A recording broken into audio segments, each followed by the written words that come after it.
mbu tuzimbire Maama Gloria ennyumba ng'omwana we abadde mu Dubai nga tava ku luwombo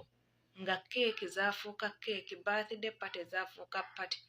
pate ku pate. Bakadaama mu busungu obw'enjawulo bambalidde Maama Gloria. Kati nno bano bagambye nti omwana waabwe teyakuzimbira nnyumba ne SB4 mu twesonyiwe. Kati batabukidde SB4 ate ekosa Maama Gloria. Wenja okukusabira akavidiyo kano kampere ka like nga buli enkola yaffe awo wenyini mu comment section ombuulire ekyamazima g'ogenda kusonda togenda kusonda. Ekirala Maama Gloria bamusondere ennyumba oba nedanyala tutambulireko awo tunyumyemu katini mu comment section. Wabula nga nkuletedde ab'enjawulo nga bagamba nti ekyamazima Gloria aba teyasobola kuba nga azimbira mami we ennyumba temutusumbwa, tulina ebizibu bingi nnyo. Gloria kigambibwa mbu abadde be bano abawala aboyinza okugamba ba first class okusinziira ku neeyisa gy'abadde yeeyisaamu, wabula nga nze nja kugamba amaaso awo nja kuwa comment yange ku nsonga zino zonna.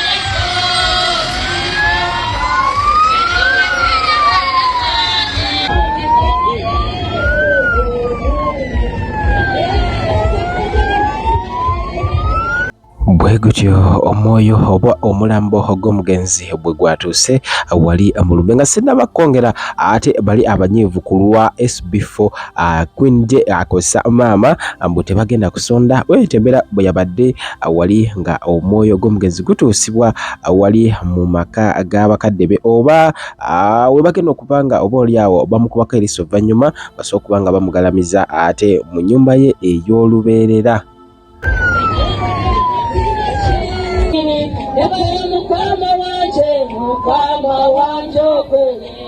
Mukama wanje ayakumanihi yanangambira ngo weti mpora hati kumodatina kumandira mwana wanje nikusiga wenyowe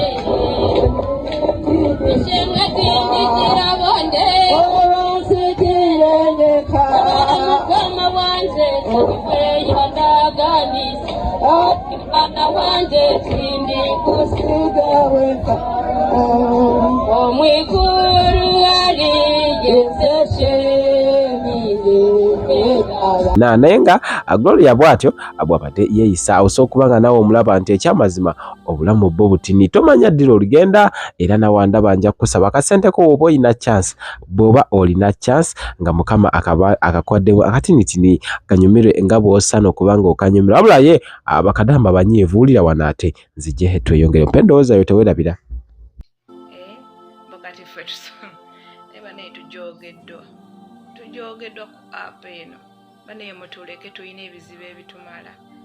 Wamma gwa ndaba onaasonda tojja kusonda. Kaakati abantu ab'enjawulo bagamba nti ekyamazima Queen J bwe mubanga ne SB4 ne Maama Gloria mubanga temusobola kukwata ssente zammwe kubanga muzimbira Maama Gloria nnyumba ate mututawaanya. Kati nno abantu abamu nno banyiivu nno ebiri siriyasi omuwala oyo asobola okunyumiza. Kati nno abamu wetwogeddeko nabo bagamba nti ekyamazima abaana twakabaza ku masomero ate omuntu gwe tusondera ekyamazima bebamu ku bantu ababadde beetwalira nga abawagulu tetwagala munyo mumusalira musango because nze ndowooza buli omu ali entitled to how he or she spends her or his life mu mbeera yonna gy'aba yagadde ku ng'ebeeri gy'akola ki gy'abasodde because tomanyi ddiri ogenda nze awo suggest nti buli omu akole kyasinga okuba nga awulira ku mutima okyegera bw'obanga golowooza nti Maama Gloria akasente ate keetaagisa tokawaayo bw'obanga olowooza keetaagisa kaweeyo bw'obanga olowooza ekirooto kya Gloria okuzimbira nnyina ennyumba it is worth it please do naye ng'omuwala ono akyamamirira wulira wano ate wenijje tugenda kusonda wano ssente ng'omugenzi yalemererwa okuzimbira nnyinaffe tumuzimbire ng'omugenzi abadde mu Dubai ng'azunga ekyalo kiramba mande ku mande ng'ewa weekend buli lunaku mutulekemu ate. Buli kate amaha njagala hatunyumyemuko awo mu comment section kubanga ate buno baka babutedde nnyo kummwe kati mama Kyagu nkubuzaako omumbera ey'enjawulo onaasonda tojja kusonda nawe ndaba anja kubuuzaako nti webale kubanga otulaba wovera video no ka like nompa awe ndowooza kiyambako kubanga tunyumyanyumyamuko katini olwensonga ate abaana abamu basitudde nno olutalo bagamba nti oba teyazimbira nnyina titujja kubanga tumuzimbira kati gwe mama Kyagu nawe atulaba ogenda kubanga ozimba togenda kuzimba atunyumyemu katini awo wabulanga nategezeddwako anti akasente akomu ku nfanfeewe nabo baleeterako wetuze tukola baze batugoberera anti yagamba maama yali supposed kubanga azimbira kwa akasente ke bajja ku simu jukira omugenzi yaleka almost 9 million ezali ku mobile money ye eranga maybe akasente gali ategese okubanga azimbiramu nnyina ennyumba which